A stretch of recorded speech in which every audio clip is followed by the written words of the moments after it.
Assalamualaikum warahmatullahi wabarakatuh. Saya Yasa Yunita Syahra dari Universitas Muhammadiyah Bandung akan mempresentasikan isolasi dan identifikasi senyawa flavonoida dari daun tumbuhan mundu atau Garcinia dulcis.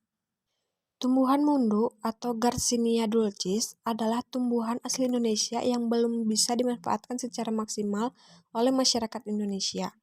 Tumbuhan mundu mengandung senyawa bioaktif yang dapat berperan sebagai antibakteri, anti kanker, antioksidan, dan antiinflamasi. Senyawa bioaktif yang terdapat di bagian buah mundu mengandung karotenoid yang telah diuji secara kualitatif. Tanaman yang mengandung senyawa flavonoida dapat digunakan sebagai anti kanker, antioksidan, antiinflamasi, anti alergi, dan antihipertensi.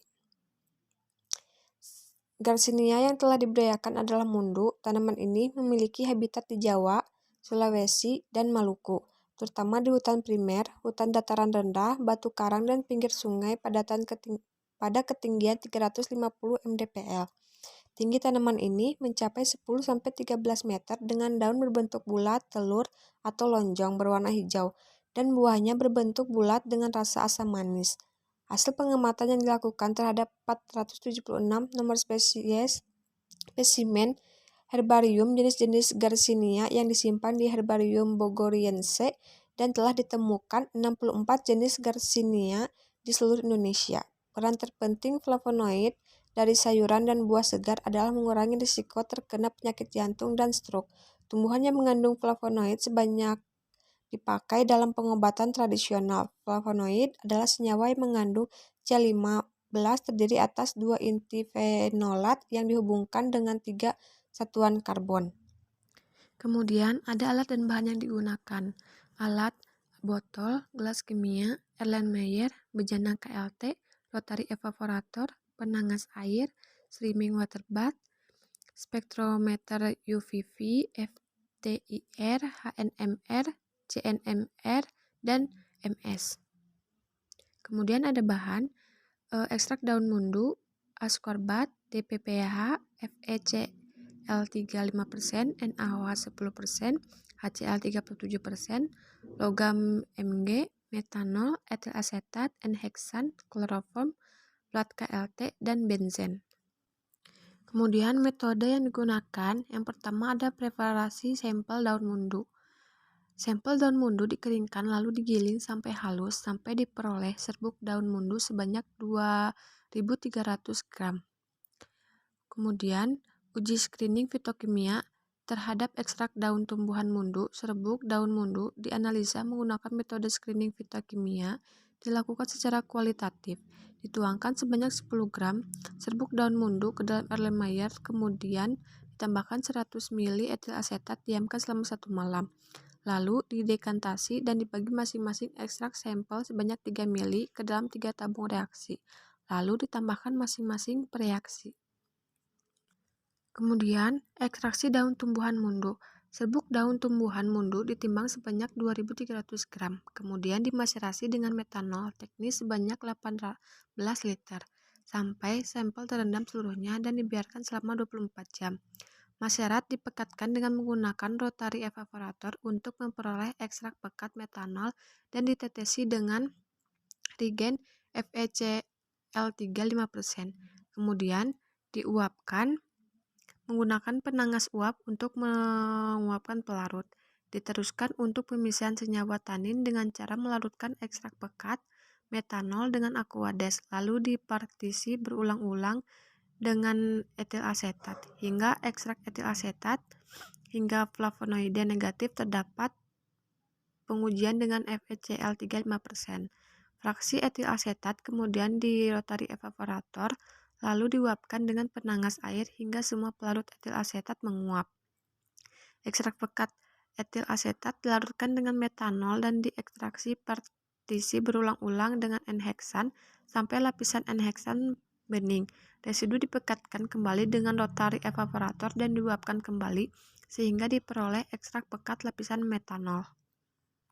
Selanjutnya, analisa kromatografi lapis tipis. Analisa kromatografi lapis tipis dilakukan terhadap ekstrak metanol dengan menggunakan fase diam, silika gel, 60F25Fe. Fase gerak yang digunakan adalah campuran pelarut kloroform metanol dengan perbandingan 10:10, 90:10, 80:20, 70:30, 60:40 V per V. Dimasukkan 10 ml campuran larutan fase gerak kloroform metanol 90:10 ke dalam bejana kromatografi, kemudian dijenuhkan pada plat KLT yang telah diaktifkan. Totalkan ekstrak pekat metanol. Dimasukkan plat ke dalam bejana yang telah berisi campuran pelarut yang telah dijenuhkan, lalu ditutup dan dielusi hingga pelarut mencapai batas yang telah ditentukan. Plat yang telah dielusi dikeluarkan dari bejana lalu dikeringkan dan diamati noda yang terbentuk di bawah sinar UV. Kemudian difikasi dengan reaksi FeCl 35%, diamati warna noda hitam yang timbul dan dihitung harga RF yang diperoleh. Perlakuan yang sama dilakukan untuk perbandingan pelarutan kloroform metanol dengan perbandingan 80:20, 70:30, dan 60:40. Kemudian pemisihan senyawa flavonoid dengan kromatografi kolom. Pemisahan senyawa golongan flavonoid dilakukan dengan metode kolom kromatografi terhadap ekstrak pekat metanol silika gel 40. Digunakan sebagai fase diam, yang digunakan adalah fase gerak yaitu kloroform 100%. Campuran pelarut kloroform metanol dengan perbandingan konsentrasi yang ditentukan 90:10, 80:20, 70:30, dan 60:40. Tahap awal, merangkai alat kolom, kemudian silika gel 40 dibuburkan dengan menggunakan kloroform, dihomogenkan lalu dimasukkan ke dalam kromatografi kolom. Kemudian dielusi dengan menggunakan kloroform 100% sampai diperoleh silika gel berbentuk padat dan homogen. Dibuburkan 6,2 gram ekstrak pekat metanol ditambahkan dengan silika gel, kemudian dilarutkan dengan pelarut metanol, lalu dikeringkan sampai berbentuk bubur. Kemudian dimasukkan ke dalam kromatografi kolom yang berisi lapisan bubur silika gel, lalu ditambahkan fase gerak kloroform metanol 90:10 secara perlahan-lahan dan diatur sehingga aliran fase yang keluar dari kloroform sama banyaknya dengan penambahan fase gerak dari atas, ditingkatkan kepelorannya dengan menambahkan fase gerak kloroform metanol dengan perbandingan konsentrasi 80:20, 70:30, dan 60:40.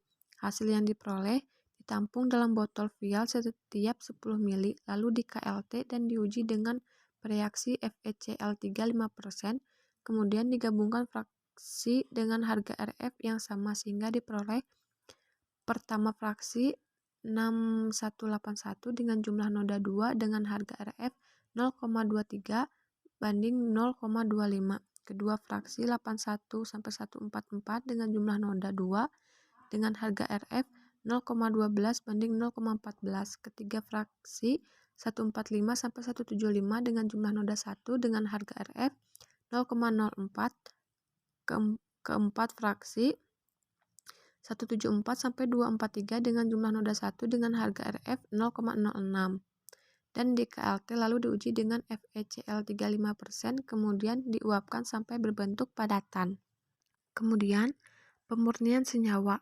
Hasil isolasi padatan yang diperoleh dari pemisahan dengan kromatografi kolom dengan fraksi yang paling baik, yaitu 61-81, dilarutkan dengan metanol, lalu dianalisis KLT menggunakan beberapa pelarut dengan perbandingan tertentu. Kloroform etil asetat 80:20 adalah fase gerak yang menunjukkan pemisahan yang paling baik untuk selanjutnya digunakan untuk menjenuhkan bejana KLT preparatif. Kemudian padatan yang telah dilarutkan ditotalkan secara perlahan-lahan dan sama rata di sepanjang tepi bawah plat KLT preparatif. Plat dimasukkan ke dalam bejana yang berisi campuran pelarut yang telah dijenuhkan, kemudian ditutup. Setelah dielusi, plat dikeluarkan dari bejana, dikeringkan dan hasilnya diperiksa di bawah sinar UV. Tiap zona diberi tanda dan dikeruk, selalu dielusi dengan kloroform etil asetat 1:1. Hasil elusi diuapkan hingga diperoleh padatan amort berwarna kuning.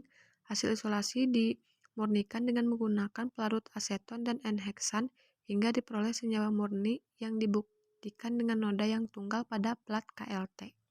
Kemudian pembahasan dari hasil analisa menggunakan alat spektrofotometer ultraviolet visible atau UVVS dengan pelarut metanol menunjukkan adanya dua sarapan panjang gelombang maksimal, yaitu pada pita 1 menunjukkan panjang gelombang 339.500 nm dan pada pita 2 menunjukkan panjang gelombang 288.500 nm yang sesuai dengan panjang gelombang perbandingan. Perubahan pergeseran yang terjadi pada cincin A cenderung tercerminkan adanya serapan pita 2, sedangkan perubahan pergeseran yang terjadi pada cincin B dan C cenderung lebih jelas tercermin adanya pada serapan pita 1, menghasilkan panjang gelombang yang lebih tinggi dari senyawa pembanding ini disebabkan oleh oksigenasi tambahan, terutama hidroksilasi yang umumnya mengakibatkan pergeseran pita yang sesuai ke panjang gelombang yang lebih tinggi. Kemudian, analisa spektrofotometer inframerah atau FTIR dari padatan amorf hasil isolasi.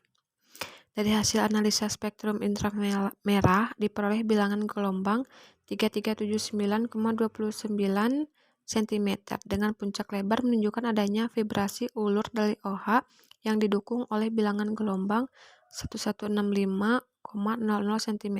Puncak tajam menunjukkan adanya vibrasi ulur CO pada bilangan gelombang 3379,29 cm.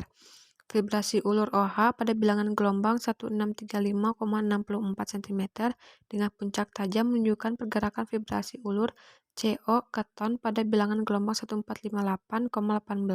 Kemudian, analisa spektrofotometer HNMR terhadap senyawa hasil isolasi dengan menggunakan aseton sebagai pelarut. Dari hasil analisa spektrum HNMR dengan menggunakan pelarut aseton, diperoleh adanya pergeseran kimia pada posisi 5,864 ppm dan 5,888 ppm. Puncak double menunjukkan proton dari H-6 dan H-8. Posisi pergeseran kimia pada daerah 6,3064 ppm. Puncak singlet menunjukkan proton dari H-6 dan adanya pergeseran kimia pada posisi 6,4527 ppm. Kemudian, analisis spektrum massa Ms terhadap senyawa flavonoid menggunakan pelarut metanol. Berdasarkan interpretasi data yang dilakukan pada spektrum UV visible, spektrum inframerah, dan spektrum HNMR, CNMR, dan spektrum LCMS/Ms, disimpulkan bahwa senyawa flavonoida hasil isolasi dari tumbuhan daun mundu adalah senyawa flavonoida jenis biflavonoid diperkirakan merefloflavon dengan rumus molekul C30H23O11.